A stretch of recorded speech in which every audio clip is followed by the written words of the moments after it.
Hey y'all, Eric here.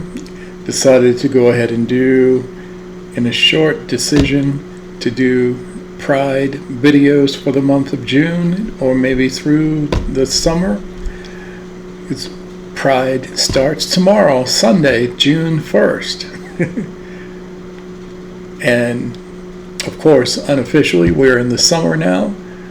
And of course, there have been some Prides already done before today, which is May 31st. So I decided my first video for Pride would be here in Charlotte, some history and everything. And the reason I'm smiling because I'm part of the history. And I'll show you pictures and some things I just found. So let's dive in. And so this is what I found was Charlotte Pride History Project, who did 20 years of Charlotte Pride information. This picture was about the highlights of Charlotte's first Pride event in 1981. Was a softball tournament pitting the local gay bars teams against each other. This picture you see right here is the Scorpios team, and of course you see this, the Stinging Scorpions, number one. You see the team and everything. All right, and this was from 1981, and just to let you know, I graduated from high school in 1980 in Spartanburg, South Carolina. So let's go forward. Now, 40 years of legacy. 2021 marked the 20th anniversary of the founding of Charlotte Pride and the 40th anniversary of the first Pride events in Charlotte and North Carolina.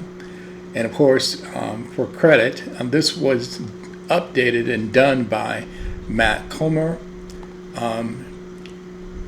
with research by Kayla Schultz and Christina Wright and Joshua Buford. These are the Charlotte Pride History Project and researching information. All right, and of course here's the URL. I'll put that in the description. That way you can see information as well. So here's some information about the history of Pride here in Charlotte, and particularly with Charlotte and of North Carolina. I won't read all of this. This is all the way back with some information with some of the people, particularly Don King, and most people in the LGBT here in Charlotte. Most of us who are older, we know who Don King actually is and what he did, and he passed away before I even left Charlotte. But I would say he is an icon for Charlotte LGBT community and nation. Now, the first Prides, as shaky as it was, the groundwork laid in Charlotte in the mid-70s would pave the way for the growth of some of the city's first successful LGBTQ organizations. King's acted as an activist training ground. Out of it, Charlotte's Gay and Lesbian Switchboard was formed, and it was acceptance where King met Billy Stickle, and the two formed Queen City Coordinators. So Q rather than C. Coordinators. Queer coordinators. So Queen City Coordinators. More popular called QCQ. The group would eventually take over the responsibility of fundraising for Charlotte's growing number of LGBTQ organizations. It was in June of 1981, about more than 44 years ago, that QCQ hosted North Carolina's very first gay lesbian Pride Week events a full week before Durham would host the state's very first gay and lesbian Pride March. The week-long series of events included workshops, nightlife, parties, an afternoon outdoor disco, a concert, a softball tournament that we just talked about, and a rally featuring Boston activist Brian McNaught and Philadelphia's Barbara Giddings, a founder of the New York chapter of Daughters of Bilitis, and an early co-organizer with Frank Kameny of some of the first gay rights pickets in the United States government. By 1983, Charlotte's grand gay pride events had shrunk, with a small event hosted in the parking lot of the Scorpio. Daryl Logsdon, who would later join the board of QCQ and help produce its newsletter, Q Notes, happened upon the parking lot pride. So I showed up, Logsdon recalled in an oral history interview in 2015, and their pride event was in the parking lot of the Scorpio. It was extremely low-key, shall we say. My personal goal from that point was, okay, next year at Pride, we need to have a public event, and it needs to be in a public space like a park or something outside. And of course, in 1984, at first glance, it was a typical Sunday afternoon picnic in Charlotte's Park Road Park. After 4 years of organized celebrations of National Gay Pride Week in Charlotte, mostly in borrowed or rented facilities, Sunday's picnic was the first really public event. And that happened in June of 1984.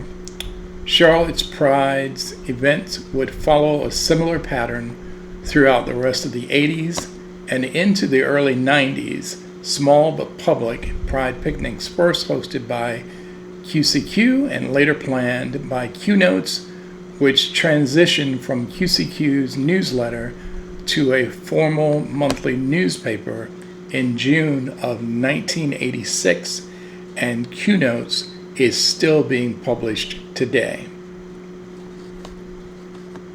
Now, let's dive in.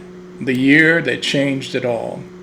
While Charlotte continued to host Pride picnics and other events, it was the Triangle region which saw sustained Pride marches. Durham had hosted the first Pride March 1 week after Charlotte's events in 1981. 5 years later, Durham would pick up organizing again, after which the North Carolina Pride March and later a festival would become an annual event. It was hosted primarily in the Triangle, but began traveling the state in the 1990s. Charlotte placed a bid in 1993 to host North Carolina's Pride in June of 1994. The local steering committee was intent on making Charlotte's event different from others in the state, expanding from just a march. North Carolina Pride in 1994 also included an opening event on Friday with comedian Lea DeLaria, an all-day expo with workshops, vendors, and nonprofit exhibitors, an interfaith service at Marshall Park, an evening banquet, an AIDS vigil, and a Saturday night dance at Founders Hall in what is now Bank of America's headquarters on Tryon Street. On Sunday, the event culminated in the march and the rally, and here's a picture from that 1994 Pride March. You can see right here marches in the North Carolina Pride March in 1994 hosted here in Charlotte. I was living in Charlotte at that time, but I was not in this march. When all was said and done, Charlotte's North Carolina Pride was the largest the state had since its first events 13 years prior. Nearly 4,000 people participated in the march. Nearly 2,000 danced the night away in Founders Hall, and hundreds more attended events throughout the weekend. It was an amazing feat considering just how different event organizing was at the time. In June of 2019, 4 of the 1994 North Carolina Pride organizers, including Logsdon, gathered for a panel discussion reflecting on that event's 25th anniversary and what it had meant for the city. Riding high off the successes of 1994 event, organizers realized that Charlotte needed an annual celebration. Out Charlotte, an annual LGBTQ arts and cultural festival, was born, masterminded by North Carolina Pride 1994 co-chair Dan Kirsch, attracting national playwrights, authors, artists, and speakers. Out Charlotte was everything an annual Pride celebration could have hoped to be. Now, before I show you the picture, because my history with Pride in Charlotte, North Carolina, as well as North Carolina, it's because I volunteered and worked with Out Charlotte at that time. We marched in the North Carolina Pride parade, showing Out Charlotte as representatives from Charlotte at that time. I was one of the 2 people who carried the banner. Was very proud. I had the sweatshirt on. I think I have the pictures. And then my buddy David Larry, both of us were on the steering committee, and we carried the banner. And back in the 90s, it was cold up there, but of course had short shorts on and black boots on, marching through the streets of Raleigh-Durham. That was my first local march that I participated in. And as this said, Dan Kirsch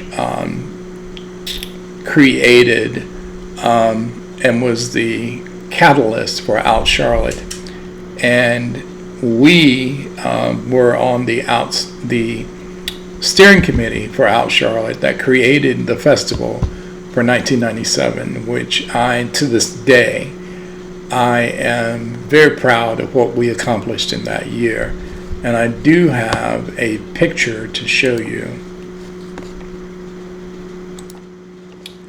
Here is the steering committee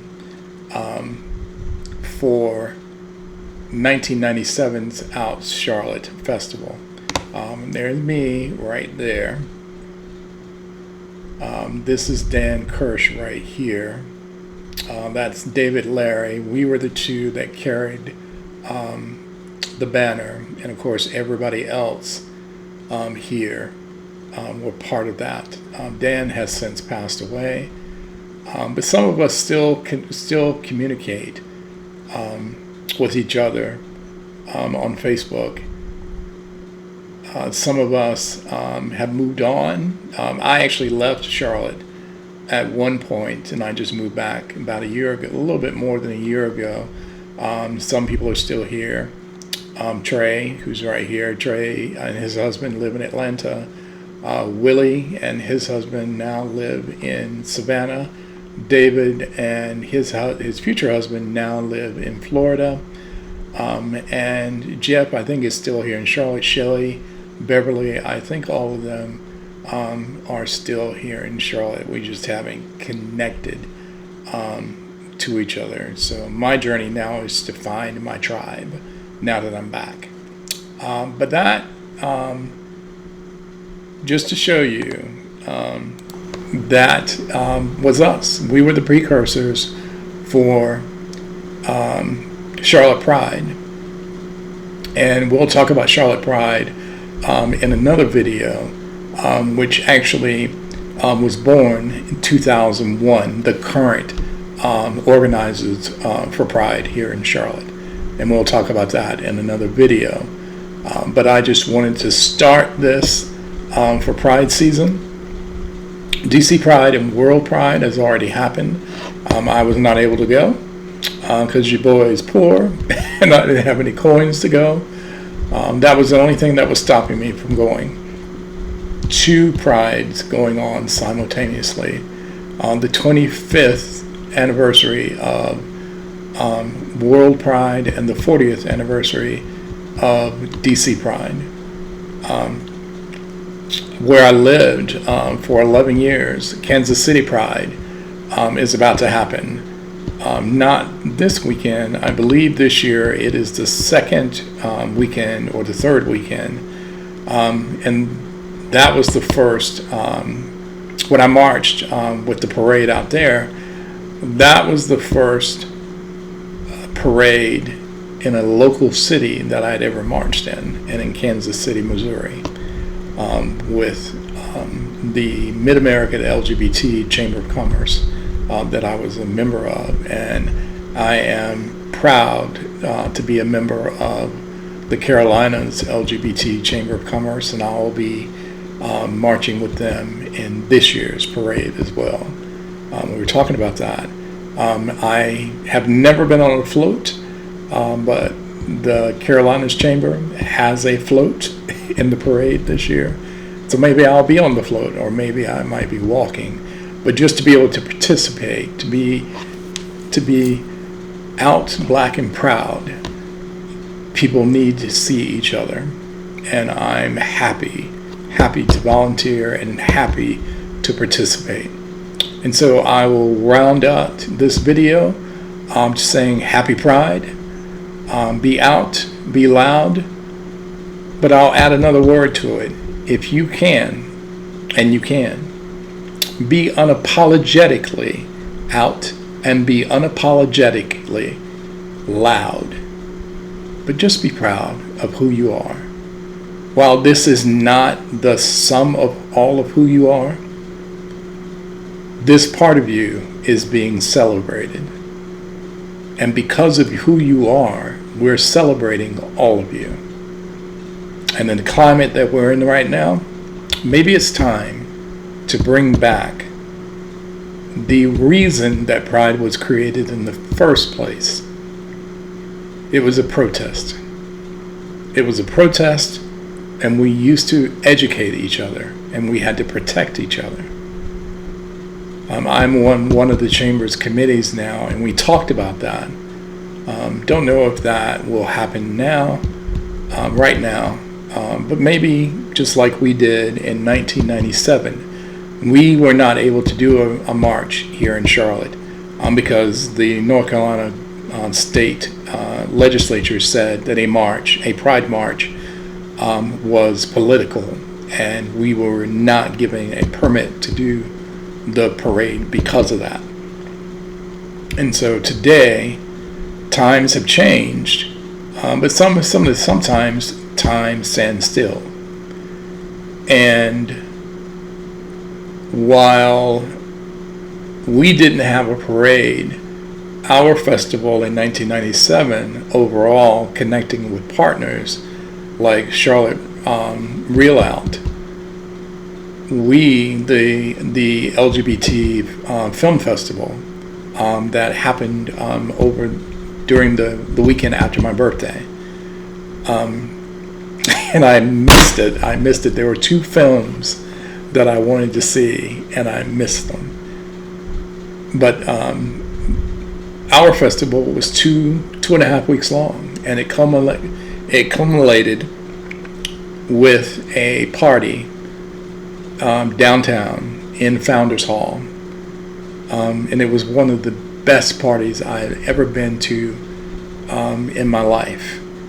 And that day before, I was in charge of the workshops that we had in the building downtown, where from, I believe, 9 in the morning until 4 in the afternoon, simultaneously, 40-minute to hour-long workshops between those hours.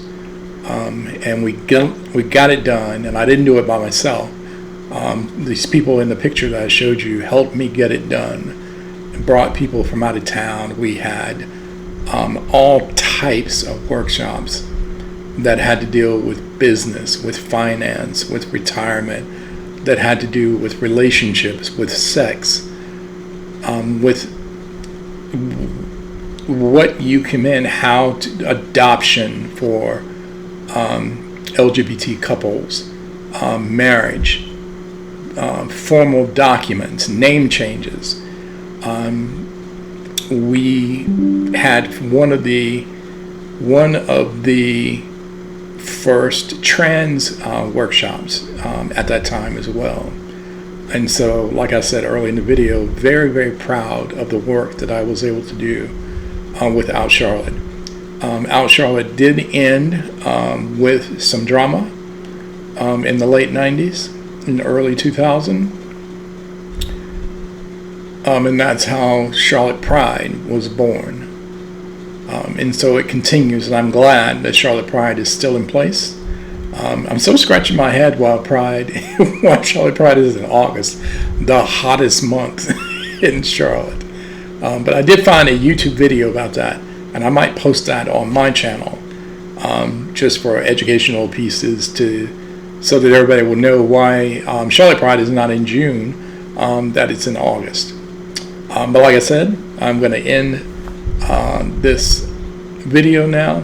And like I said, be unapologetic of who you are. Be out, be loud, and be proud. Happy Pride, everyone. See you on the next one.